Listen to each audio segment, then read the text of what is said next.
Senhor nosso Deus, nosso Pai, aqui estamos perante a Tua presença humildemente para te agradecer, Senhor, pela oportunidade que temos de estar estudando a Tua palavra, e especialmente, Pai, nos preparar para o Sejar que está começando. Está começando esse preparo e que o Senhor esteja dirigindo, Pai, cada uma das palavras que formos dizer, cada uma das coisas que formos aprender, que seja uma coisa edificante e que o Seu Santo Espírito possa nos guiar.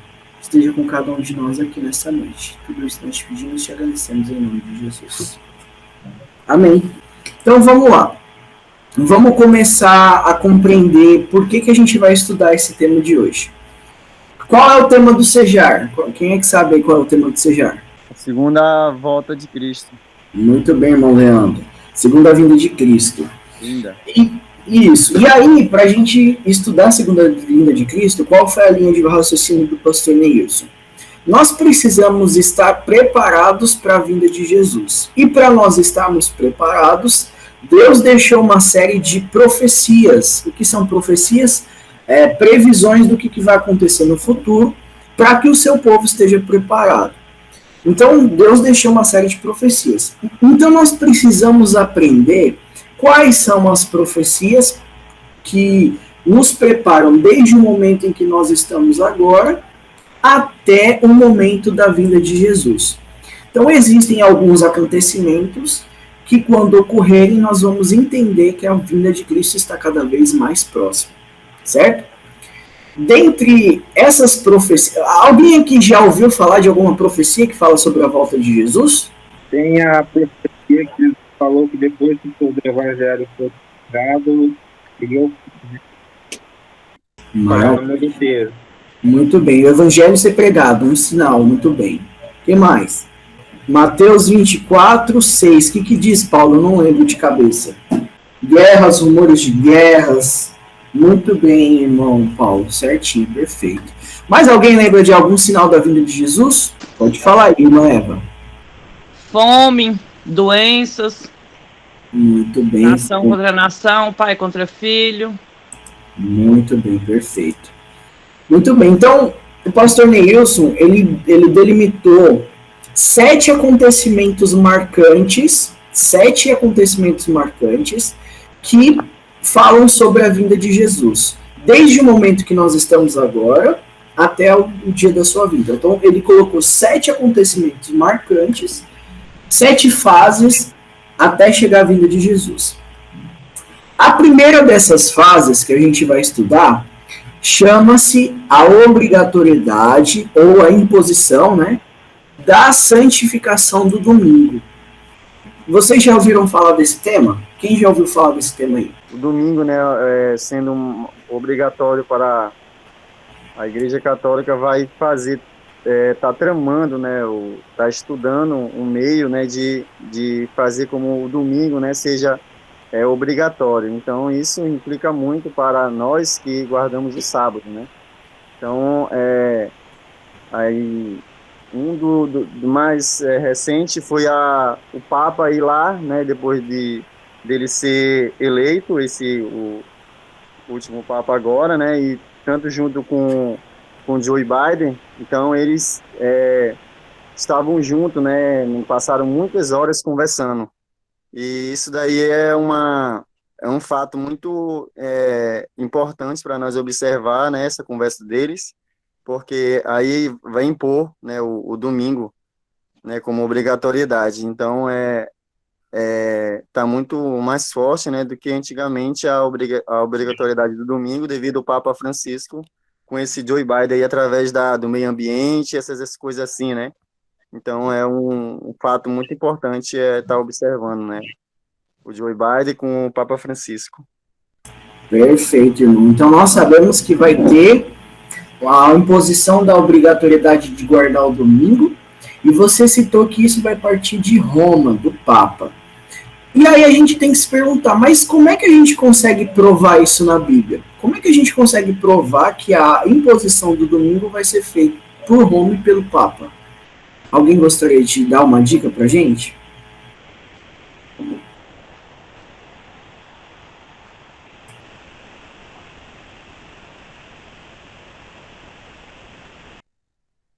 Muito bem, pelo silêncio, então isso que mostra pra gente? Que nós já sabemos que é Roma e o Papa que vai fazer essa obrigatoriedade. Mas nós precisamos estudar na Bíblia, saber explicar e ensinar para as pessoas por que é a Roma e por que é o Papa. Nós precisamos aprender isso, entendeu?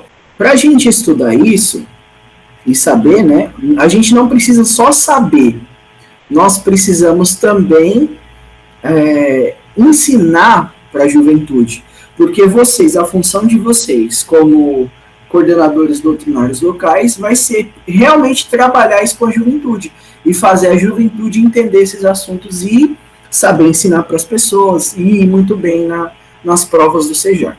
Beleza? Então nós vamos começar a estudar respondendo essa pergunta: por que eu consigo, ou como eu consigo provar na Bíblia que quem vai fazer a imposição do domingo, que é o primeiro dessas etapas até a vinda de Cristo, é Roma e o Papa. Né? Então vamos estudar isso. Para estudar isso, nós temos duas profecias. Quais são as profecias? A gente já até conversou sobre isso no grupo. Quais são as duas profecias que a gente vai estudar para poder explicar que o Papa que vai impor a guarda do domingo? Quem lembra? A besta que sobe do mar e a que sobe da terra, se não me engano. Perfeito. Essa, irmão Leandro, muito bem. Essa profecia é de Apocalipse capítulo 13, que fala das duas bestas, uma que sobe do mar e outra da terra. Perfeito. Isso é uma das profecias. Para a gente entender esses animais, eles possuem elementos, características que fazem referência a outros animais, de uma outra profecia mais antiga da Bíblia. Quem lembra qual é essa outra profecia? Os 4 animais também. Isso, muito bem. Vocês falaram os 4 animais, o irmão Paulo completou.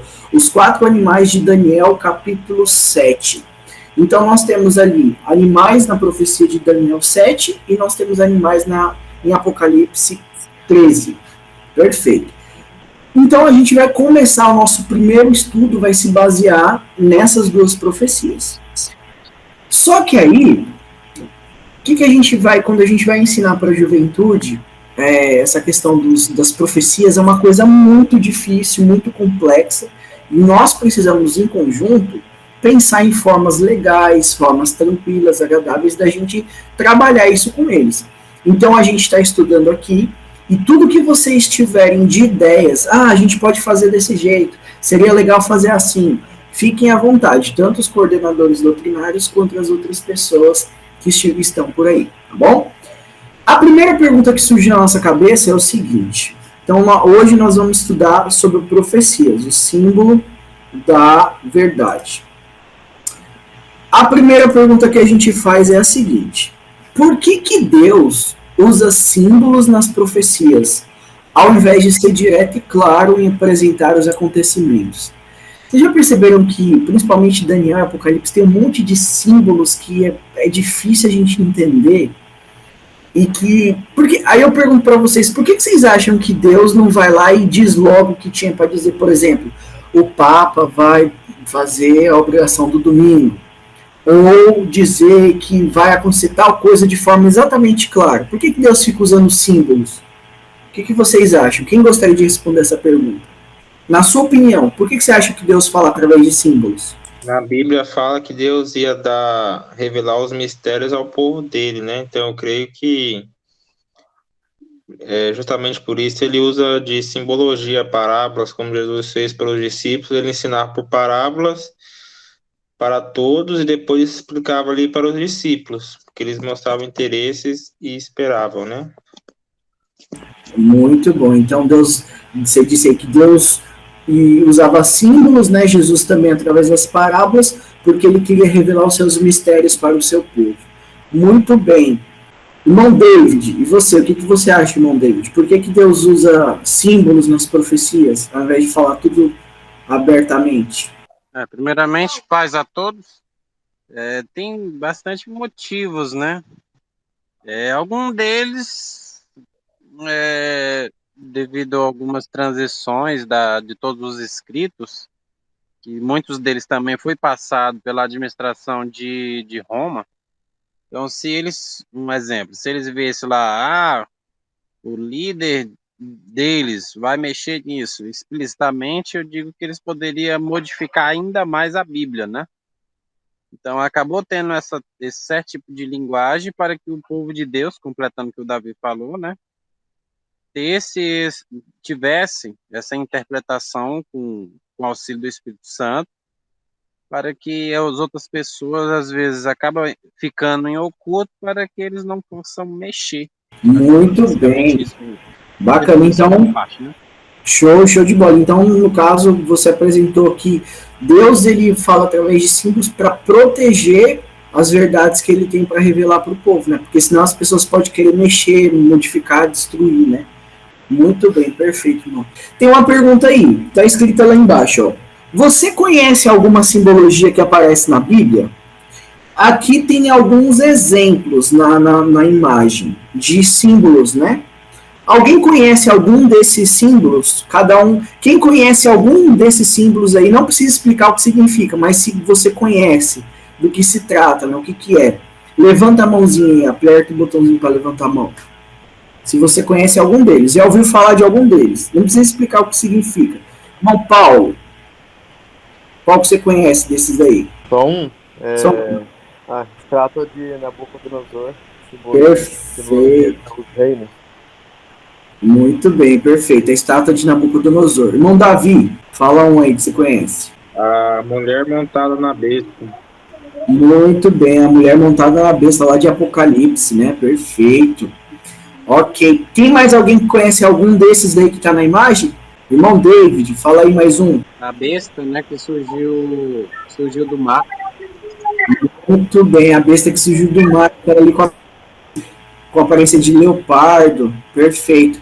Mais alguém, irmãos, conhece algum desses símbolos? A gente já falou a da estátua, a da besta escarlate, né, que a mulher está sentada em cima, a besta que sobe do mar. Vou mostrar aqui, ó. Essa daqui é a estátua, a besta, a mulher montada na besta e a besta que sobe do mar.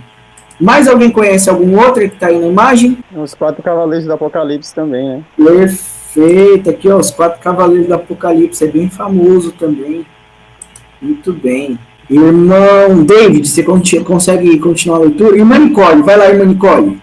Em sua origem, a palavra símbolo vem do grego sum, unir, juntar, mais balo, lançar, atirar, que significa colocar junto, associar uma coisa com a outra. Ou seja, um símbolo é composto de 2 fatores que, ao se unirem, dão um significado completo. São como 2 peças que sozinhas dão pistas do que podem ser, mas que se unirem dão uma imagem completa e real do que são de verdade. Muito bem, então o que nós vemos aqui? Que os símbolos, né? Primeiro a gente vê o significado. Um símbolo vem do grego unir, juntar, então são uma coisa que se junta, né? Que é colocado junto, né? Ou seja, associar uma coisa com a outra. Então a gente está unindo 2 coisas. Só que o que são essas 2 coisas? É uma imagem que a gente associa com alguma coisa que nós conhecemos, que tem a ver com a nossa realidade, e aí a gente junta aquela imagem com aquilo que a gente já conhece, e a gente consegue representar alguma coisa.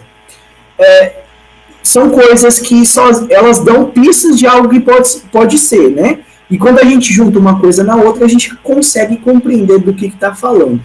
Por exemplo, aqui do lado, né, nós estamos vendo aí um monte de imagens, certo?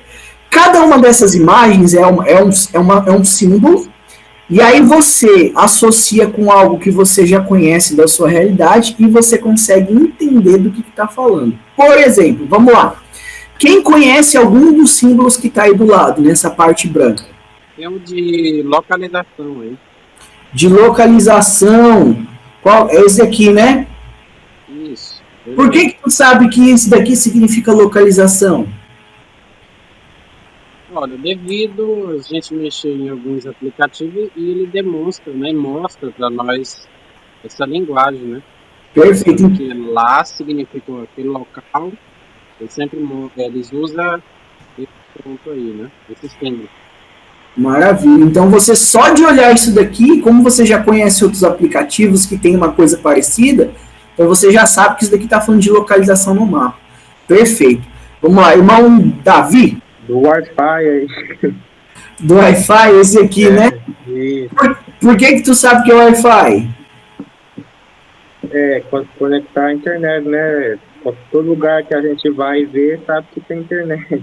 Ah, muito bem. Então você vê direto essas coisas e aí tu associa que toda vez que tu vê essa imagem aí, tá falando de Wi-Fi, né? De internet. Isso, a internet. Perfeito. E o Malinho, Símbolo de medicina. qual que é, Malinho, o símbolo de medicina? Do lado do... Posso falar? O de baixo. Esse? Isso. E como é que tu sabe que isso daí é de medicina? O que que tu faz lembrar? Porque eu trabalho no hospital. Trabalho diretamente com médicos. Ah, e você vê esse símbolo lá? Eu vejo no jaleco dos médicos tem esse símbolo. Muito bem. Então você vê um símbolo num determinado grupo de pessoas que, ao olhar, você sabe que eles são médicos porque eles têm aquele símbolo. Perfeito. Mais alguém conhece algum desses símbolos aqui? Tem um monte aí que eu tenho certeza que vocês conhecem. Demetrios, diz um aí no chat, Demetrios. Fala, Nicole. É o Facebook. Qual que é o do Facebook, Nicole? Esse o F aí, ó. Vai no canto esquerdo. Isso. E como é que tu sabe que isso daqui é do Facebook? Por causa do F. Ué, mas o F podia ser de farmácia, mas por que tu sabe que é de... Porque é o símbolo do Facebook. O aplicativo, ele tem o F, né? O F branco e em volta azul. Ah, então quer dizer que o Facebook usa isso como símbolo dele, então toda vez que a gente vê isso, a gente sabe que tá falando do Facebook, né? Legal. Quer dizer, porque eu nunca vi outra coisa com F só, então...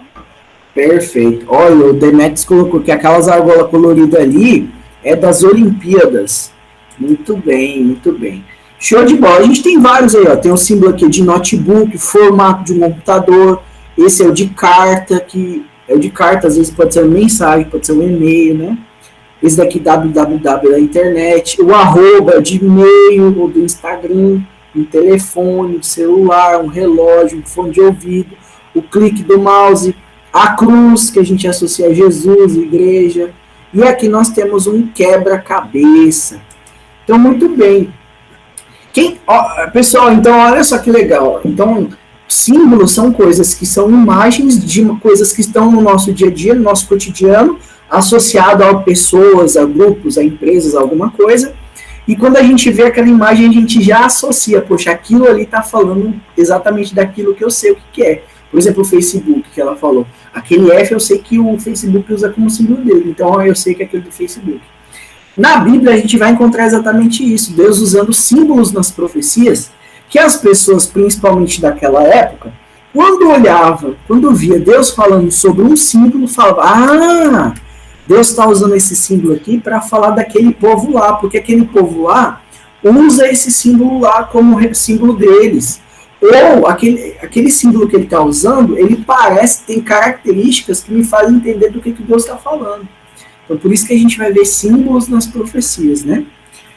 Por exemplo, agora o símbolo, sozinho, sem a gente entender o contexto, por exemplo, a Aline, se ela não trabalhasse no hospital, nunca tivesse visto o símbolo lá da medicina no jaleco dos médicos, talvez ela não ia saber que isso era o símbolo da medicina. Então, o símbolo sozinho é muito difícil da gente saber do que está falando. Então, por isso que a gente precisa entender, juntar com o contexto, com a realidade. Por exemplo, vocês estão vendo esse quebra-cabeça aí embaixo? Vocês sabem que imagem ele forma, esse quebra-cabeça? Quem sabe me dizer que imagem que ele forma? Não dá para perceber porque eles estão separados, né? Então tem que juntar para a gente entender do que está falando, né? A mesma coisa são símbolos. Só a imagem, a gente não vai entender nada. Só ver os animais da profecia, a gente não vai entender nada. Agora a gente tem que estudar o contexto para saber juntar com o significado, né? Olha aí, ó, do que se tratava a imagem. Quando a gente vê a imagem completa montadinha, quem conhece essa imagem aí? O que é esse homem, essa mulher? Não sei o que é aí. Quem conhece? Essa é Mona Lisa, né? Leonardo da Vinci. O Davi só olhou o cara da mulher, ele já sabe quem que é. Por quê? Porque o Davi já tem uma experiência, já viu isso em algum lugar. Deus também, quando deixou as suas profecias, ele não dava uma coisa que ninguém entendia, ele dava pistas de algo que as pessoas conheciam para elas entenderem. Mona Lisa é uma pintura de um quadro, né, irmão David? O que você ia falar, irmão David? Eu ia falar mesmo quem era. Muito bem, é a pintura de Leonardo da Vinci, né? Então, se a gente conhece a cultura, a gente consegue entender. Nas profecias, uma dessas peças são as visões dadas por Deus aos profetas. A outra peça são os fatos históricos que, ao ocorrerem ou estarem próximos de ocorrerem, dão testemunho completo e real de tudo que Deus havia mostrado anteriormente através das visões. São peças de um quebra-cabeça que, ao se encaixarem, mostram a imagem completa. Então, aqui, através desse escrito aqui, o que vem falando fala sobre que Deus ensinava por símbolo, como exemplo que você deu sobre o quebra-cabeça, e tudo se encaixa, né? E uns dias atrás eu fiz até uma analogia, acho que foi o pastor Hélio, o capítulo de Daniel, ele se completa com o de Apocalipse. Então, é um quebra-cabeça mesmo, que como também o jovem falou aí, eu não lembro quem, acho que foi o Davi, que isso Deus daria entendimento somente aos escolhidos. É isso aí. Perfeito. Pessoal, quem quiser a qualquer momento do estudo fazer algum comentário ou fazer alguma pergunta, fica à vontade em levantar a mão ou mandar no chat, tá bom? A todo momento. Deus usa imagens fáceis de serem compreendidas pelo seu povo para entenderem situações e acontecimentos que muitas vezes são complexos e nem sempre seriam fáceis de serem assimilados se não fosse usada uma linguagem visual. Marcos 4, versículo 30. Enxergou. Muito bem. Então, Deus usa coisas conhecidas pelo povo, imagens conhecidas por ele, para explicar coisas que seria às vezes muito difícil do povo entender. Imagina se tivesse na Bíblia escrito assim: o Papa e Roma são serão as pessoas responsáveis por decretar o domingo. Imagina só, pessoal, no tempo de Daniel lendo isso. Rapaz, quem que é Papa? O que é Roma? Nem existe esses negócios. Do que está falando a Bíblia?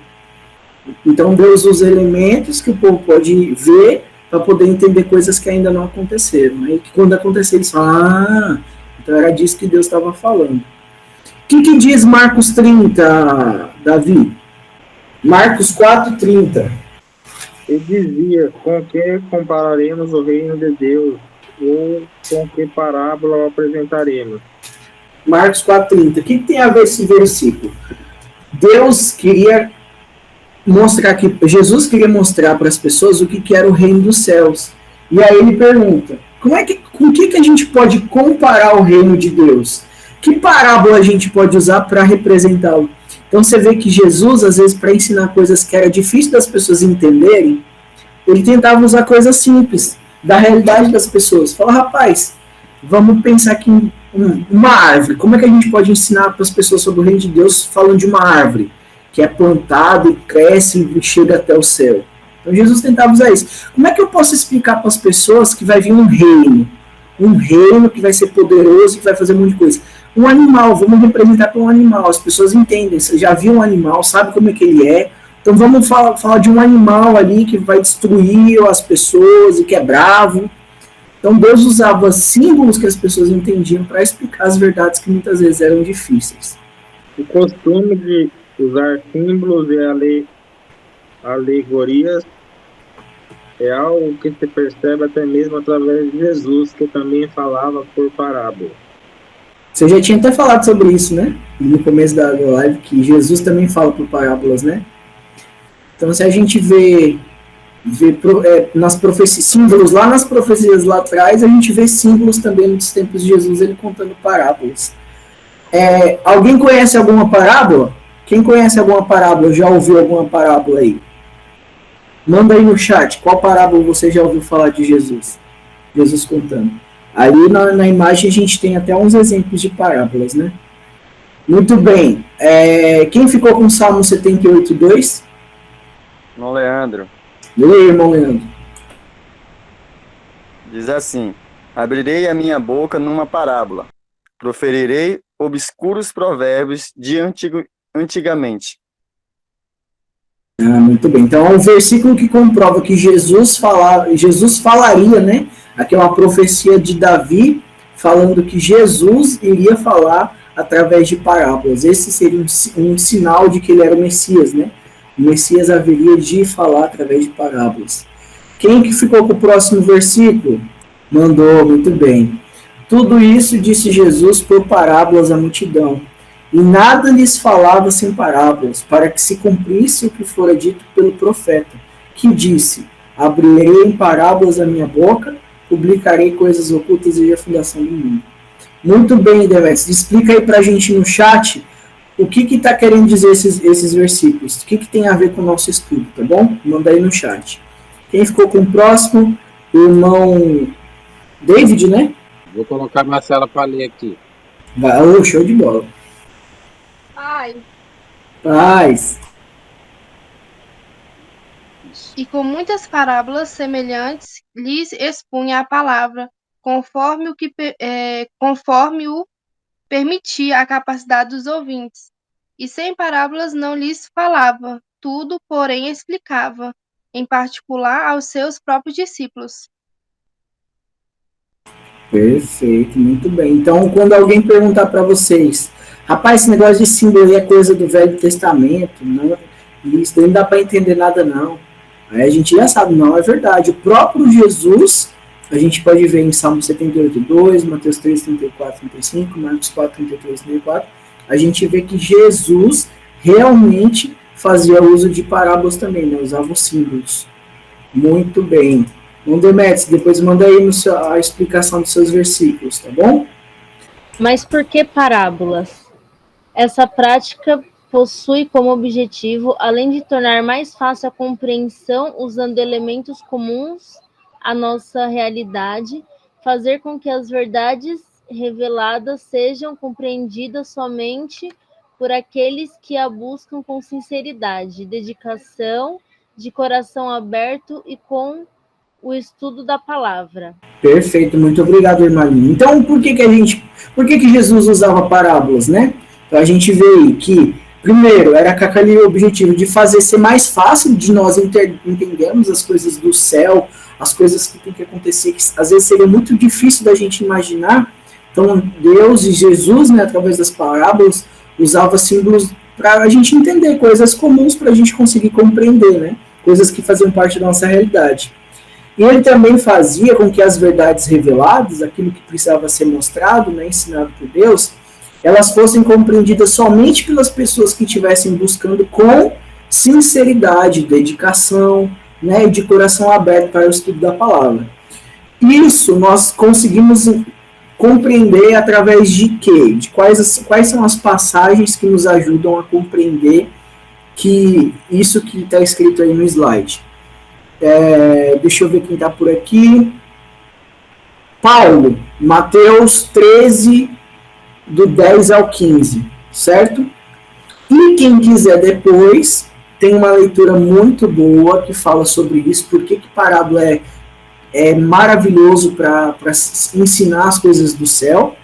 Esse escrito foi até identificado pelo irmão Leandro, que mandou no nosso grupo, né? Parábolas de Jesus, do capítulo 1, que fala o ensino mais eficaz de Ellen White.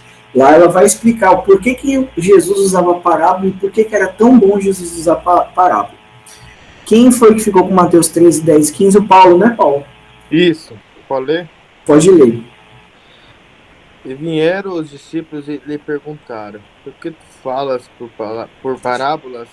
E ele respondendo, disse-lhes: porque a vós é dado conhecer os mistérios do reino do céu, mas a eles não lhes é dado. Porque aquele que tem, para ele se dará, e terá mais em abundância. Mas aquele que não tem, até aquilo que tem lhe será tirado.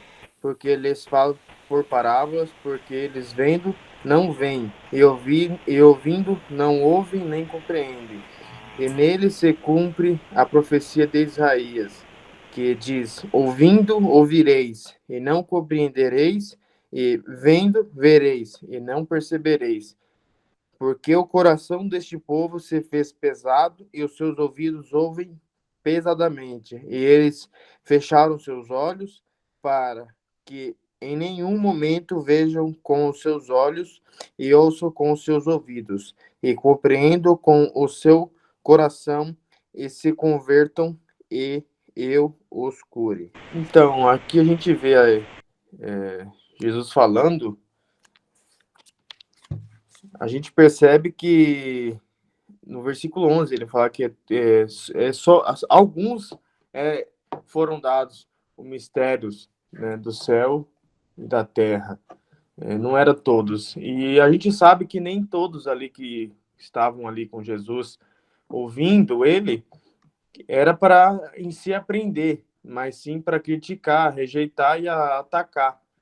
Então, se ele falasse de uma forma abertamente, poderia causar, acho que, uma grande confusão. E Jesus, como o maior sábio, ele fez a forma mais correta e mais simples para que os que quisessem aprender verdadeiramente buscassem ele para saber a verdade. Muito bem, perfeito, irmão. Se mais alguém quiser completar, fica à vontade, tá bom?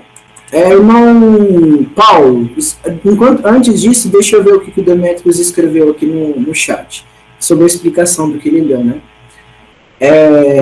Mostrando, né, o versículo que ele leu está mostrando o cumprimento do que fala em Salmo 78:2, que Jesus usaria parábolas para falar, comparações com coisas que muitas vezes aconteceram no passado mesmo, e que serviria de parábolas para compreender. Claro que nem todos compreendiam, e o próprio Davi, anos antes, disse que o próprio Jesus falaria por parábolas. Então a gente vê o cumprimento, né, de uma profecia que dizia que Jesus falaria por parábolas. Muito bem. Seja bem-vindo, pastor Alessio, ao nosso estudo. Paz a todos, muito obrigado. A todos aqueles que não a buscam com sinceridade, com o coração endurecido, com os olhos e ouvidos fechados e com objetivos contrários aos propósitos divinos, não é nada a clareza necessária para compreenderem os mistérios da palavra de Deus. Bom, aqui está falando que aqueles, né, que não buscam, como falou no slide passado, né, que essas parábolas, né, essas verdades só seriam entendidas por aqueles que buscassem de coração e sinceridade, né. Agora, não seriam revelados para aqueles, né, que estivessem com os olhos fechados, né. Achei até interessante essa imagem desse desenho da menina com a venda nos olhos, né, então com o coração endurecido, né, que não buscam com sinceridade, e os ouvidos fechados também, né, não encontrarão, né, não encontrarão essas verdades, né, não acharão, né, podemos dizer, não conseguirão entender essas profecias, né, esses símbolos, né, e os objetivos, né, e com objetivos contrários aos propósitos divinos, né, não é dada a clareza necessária para compreender os mistérios da palavra de Deus. Então não terá essa clareza para compreender, né, se as pessoas não buscarem com sinceridade a Deus, né, primeiramente, né, e não se tiverem com seu coração endurecido também. Perfeito, muito bem, irmão Demetrius. Além do mais, as profecias muitas vezes trazem verdades críticas e delicadas sobre o desenrolar da história da humanidade e os poderes envolvidos nessa trama, e podem tornar-se alvo dos ataques do inimigo, que a todo custo quer impedir que o povo de Deus de se preparar para tais acontecimentos. Apresentar tais verdades de forma simbólica é uma maneira de manter preservada a profecia contra os ataques de Satanás e de seus agentes, e disponível apenas àqueles que a buscam com bons intentos para serem reveladas no momento oportuno. Muito bem, Nicole, obrigado. Então, o que nós estamos vendo aqui? Além disso, né, além de tentar deixar mais claro para as pessoas entenderem, ou muitas vezes de proteger a verdade daquelas pessoas que não querem ouvi-la com o coração aberto, né, mas pelo contrário, com os ouvidos tapados, os olhos fechados, coração endurecido, ainda tem outro fator que faz Deus querer usar símbolos, né? Que é o quê? Como tem muita coisa crítica, delicada, que envolve os acontecimentos do mundo, essa verdade, ela muitas vezes ela pode ser destruída pelos inimigos do povo de Deus. Satanás, sabendo que o povo de Deus vai saber o que ele vai fazer para destruir, frustrar os planos da salvação, ele vai querer impedir que a todo custo o povo de Deus fique sabendo daquela verdade. Então ele vai querer impedir de todo jeito. Então muitas vezes Deus apresentar através de símbolos também é para proteger a verdade daquelas pessoas que a serviço de Satanás não quer deixar que o povo de Deus entenda o que está escrito ali, né? Então é uma forma de proteger. E também não só proteger, mas fazer com que ela seja revelada no tempo certo. Como é que é isso, irmão David? Como é que Daniel 12:4 explica isso pra gente? Tu, porém, Daniel, encerra as palavras, encerra o livro, até ao tempo do fim. Muitos o esquadrinharão e o saber se multiplicará. Daniel foi uma pessoa privilegiada, né?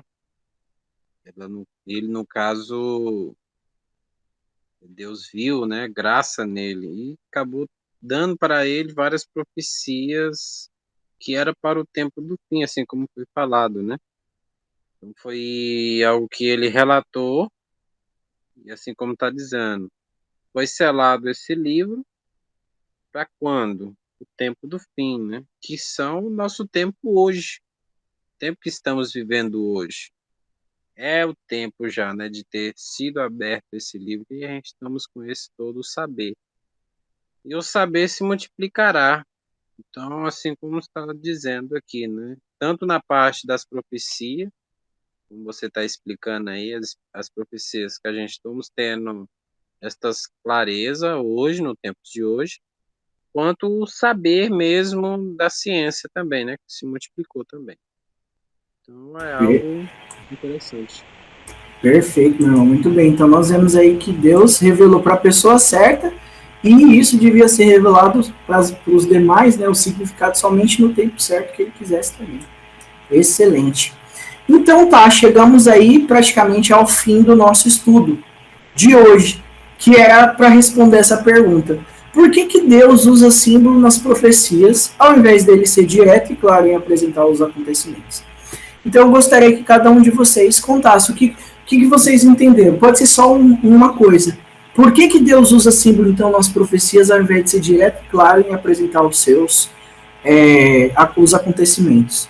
Quem vai começar? Irmão Davi. Um motivo para Deus usar símbolos nas profecias. Pelo que eu entendi, o recente, como foi falado, para proteger, né, a verdade, um motivo, né, para proteger. Foram citados vários. Muito dos símbolos é para identificar algo, né? Acaba dando a identificação de algo. Às vezes possa, né? Da mesma forma que às vezes protege, da mesma forma também acaba levando a palavra para a pessoa certa, né? Ler e entender. A pessoa certa, ela vai ler e ela vai entender. Para ser revelada para aqueles que buscassem de sinceridade de coração. Como o Demetrios aí falou, né, também é muito importante as pessoas buscar verdadeiramente, né? Muitas pessoas parece que ficam só, vamos dizer, brincando com as coisas que Deus tem para nos revelar, mas a sinceridade, né, de buscar verdadeiramente entender, compreender, né, o que Deus tem para nós é importante. Então, aquele que vai brincar com a palavra dele, ele não revela, né, essas coisas. Então, é para aqueles que buscam mesmo verdadeiramente a Deus. Para o entendimento dos que realmente buscam e para coisas que precisam e vão ser reveladas no tempo certo, né? Vai ter um tempo certo para ser reveladas coisas. Então é isso, pessoal. Resumindo, né, de forma resumida, Deus então usa símbolos nas profecias para preparar o seu povo para os acontecimentos presentes e futuros, para o povo ficar preparado. Os símbolos ajudam a identificar os acontecimentos quando eles ocorrem. Então, quando você vê uma coisa acontecendo, você fala, isso daqui estava falado lá da profecia, então eu sei do que está acontecendo, Deus já tinha me preparado. Jesus também fazia uso de símbolos através das parábolas, nós aprendemos hoje. Nós vemos também que Deus usa símbolos para proteger as verdades do ataque do inimigo e também daquelas pessoas que têm o coração endurecido para estudar. E também vimos que as verdades são reveladas somente aos que buscam com sinceridade e quem Deus permite que elas compreendam essa verdade, e que essas verdades elas também têm que ser reveladas em um tempo certo, conforme a vontade de Deus. Perfeito? Muito bem, irmão David. Eu queria mesmo só compartilhar uma experiência que eu ouvi de uma vizinha que mora aqui próximo de casa. Ela falou que levou até o pastor dela, em dia de culto, falando sobre a besta que surgiu do mar. E o pastor dela, após ler esse versículo, deu a explicação para ela que os crentes não podiam banhar na praia, porque senão a besta ia sair do mar, ia pegar eles lá. Então, a explicação dele foi essa, que nos últimos dias os crentes não podiam ir banhar no mar por conta desse motivo, porque senão a besta ia surgir e ia matar todo mundo. Ela disse que ficou um pouco assim, eu acho que não é isso, né? E perguntou para mim sobre esse assunto, perguntou para minha mãe, que esclareceu para ela. Só isso que eu queria falar mesmo. Amém. Irmã Laura Sofia. Pai seja com todos. Dá até graça agora, viu? Quando aí no estudo, né, falou que Deus ele só revela as coisas para aquelas pessoas que são escolhidas dele, né? Então, já nós, quando vamos explicar, quando lemos na Bíblia, a gente já entende, já compreende direitinho, né? Porque os pastores da nossa igreja, eles já vêm nos doutrinando para isso, né? Então, a gente já compreende quando a gente lê um versículo, aí automaticamente a nossa mente já vai para aquilo que o pastor explicou, né? Aí uma pessoa de fora, de outras denominações, ela já não entende, já leva para outros pontos que não tem nada a ver, né? E a Bíblia também, ela fala que é regra sobre regra, né? Um pouco aqui, um pouco ali. Então, nós, para falarmos dos símbolos na Bíblia, né? A gente fomos em vários pontos na Bíblia, né? E falou tudo a mesma coisa que estava já escrito no dicionário, né? Que estava ali significando, que significava símbolos, né? Então, foi um pouco aqui, um pouco ali, e é regra sobre regra, né? E realmente a palavra de Deus, ela é bem clara quando ela diz que só os escolhidos compreenderão, e nós, né, somos um privilegiado de Deus por compreender as profecias dele, né? Eu, graças a Deus, eu sou uma privilegiada de conhecer essa profecia e me sinto muito honrada, né? Porque Deus me escolheu para isso, para compreender as palavras dele. E hoje, quando eu leio a Bíblia, eu não tenho dificuldade para compreendê-la. Eu tenho prazer em saber que eu compreendo aquilo, né? E tenho prazer em passar para as pessoas também. E é isso que eu entendi do estudo, né? E para mim foi maravilhoso. Eu só queria comentar. O irmão dele contou uma experiência aí, e bem interessante, que fala que a verdade seria revelada, né, para os escolhidos. E é interessante que o livro de Apocalipse, né, tem gente que tem até medo do livro de Apocalipse, e certas coisas que está escrito lá, por exemplo, simbologia, dependendo da pessoa que você vai falar, você pode até escandalizar a pessoa, né? Por exemplo, uma pessoa católica, né? Então, por isso, são poucos que têm esse entendimento, né? Então, é muito interessante. Deus dá, né, para os escolhidos, e são poucos. A maioria não entende. É muita coisa ali no livro de Apocalipse. E muita gente que estuda e lê a Bíblia não entende mesmo. Esses dias, o livro da Ellen White, O Grande Conflito, né, ele fala das profecias. E tem muita gente também que tem medo de ler, porque são coisas que vai acontecer com a gente, né? As coisas, não com a gente, mas que vai acontecer, né, no mundo. Então tem muita gente que tem medo de ler, com medo de saber o que vai acontecer, né? Porque realmente tem algumas coisas que dá medo, né? Não vai negar, né? Mas aí, comentaram isso comigo, né? Daqui da biblioteca, essas coisas, comentou comigo e com o Demetrios, falando que tinha medo de ler, justamente por causa disso, né? Dos acontecimentos que vai ter. Muito bem, é isso mesmo. Meus parabéns. Pessoal, nosso estudo de hoje está encerrado por aqui. Eu acho que foi bastante proveitoso. Eu vou parar a gravação agora, então encerra por aqui.